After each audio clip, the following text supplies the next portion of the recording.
Hi, my name is John Kim. I'm an artist based in Bed-Stuy, Brooklyn, and I primarily work in the medium of light. I also make a lot of sculptures and play music. You know, it's kind of funny, like you grow up in an Asian household, like stereotypically they want you to become like a doctor or a lawyer. Even though they encouraged like creative thought, they never wanted me to really be an artist, I don't think. Like they're still worried about it. I think my parents were okay with the idea of my sister becoming an artist. You know, kind of like maybe antiquated ideas of like gender roles, but they're like, oh, she can just marry someone who makes money and they'll be fine. But yeah, we're cool now. Like they can't fight me anymore. I actually started studying architectural engineering. My last year of school, we were asked to do a thesis, which is kind of like you spend your whole year trying to understand and form these ideas about like a specific topic. How can you like generate aesthetic beauty and compositional qualities through accidental processes? And I think that sort of arbitrary, abstract thinking that I like was so enchanted with first year definitely like still sticks with me. I think like that's the year that I really like realized that I want to do art, not necessarily architecture.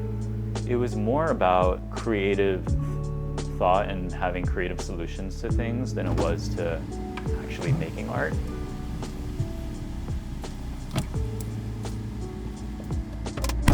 I entered this lamp competition, it's a thing. And yeah, that's when I started building lights. And it sort of also tickled this side of me that's really interested in the technical qualities.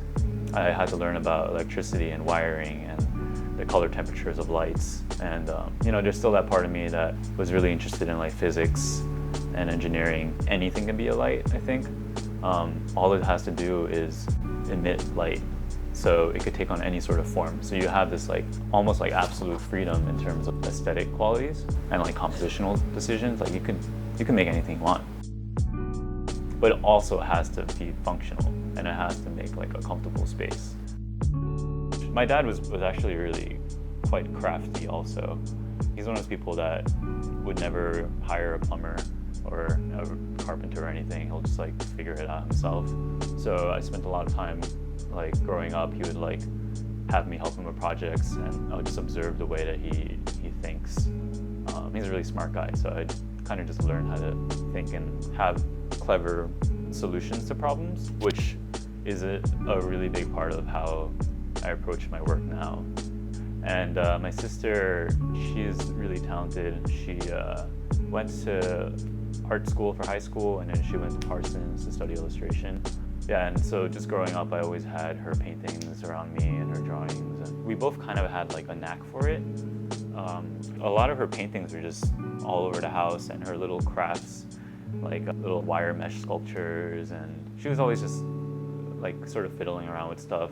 And seeing her do that kind of encouraged me to do it also. So we'd work on a bunch of little projects together.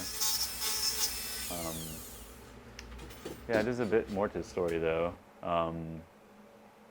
My sister, she got cancer and she fought it for a couple of years, but ended up, she lost her life when she was 25. And it was a really difficult time, obviously, for the whole family. And not too long after, both my parents moved to Korea. So I moved into Bed-Stuy and built a studio in my apartment with the help of all my family's tools.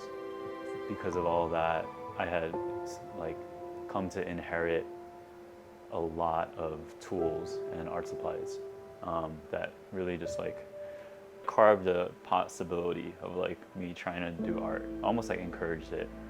A lot of things that I continue to use on a daily basis are stuff that my family had used in the past.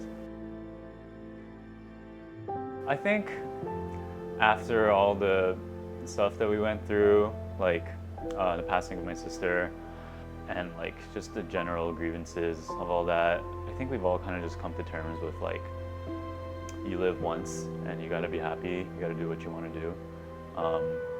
At this point in my life, I understand that if I'm not making art, I'll be like pretty miserable.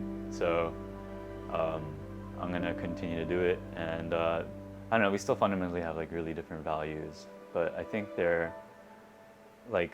they just want me to be happy now. Yeah, I think they're mostly just confused, but they want me to be happy.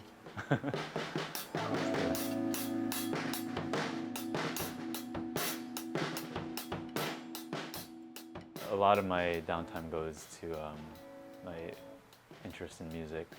Playing a band called Conch with some really great, talented buddies. Didn't quite realize how much of an investment of time it would be to be in a band, but it's worth every moment.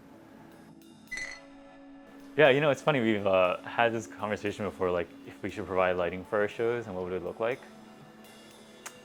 I don't know, I think it'd have to be something kind of like ethereal. I just had the idea of like completely shrouding the band in like fog so that the focus is not on us. Since we want it to be like a spatial thing, then if we take the focus off of us, it'll kind of become about them and the space around them. And it'd be, I don't know, I think it'd be really cool if like they can just feel out the whole concert, but not have to face in a particular direction. Maybe they can look at each other, or like in a circle or something. I don't know. I think that'd be cool. You're playing music with people, you're always introduced to these other ideas, and you're in a space when you're called to collaborate.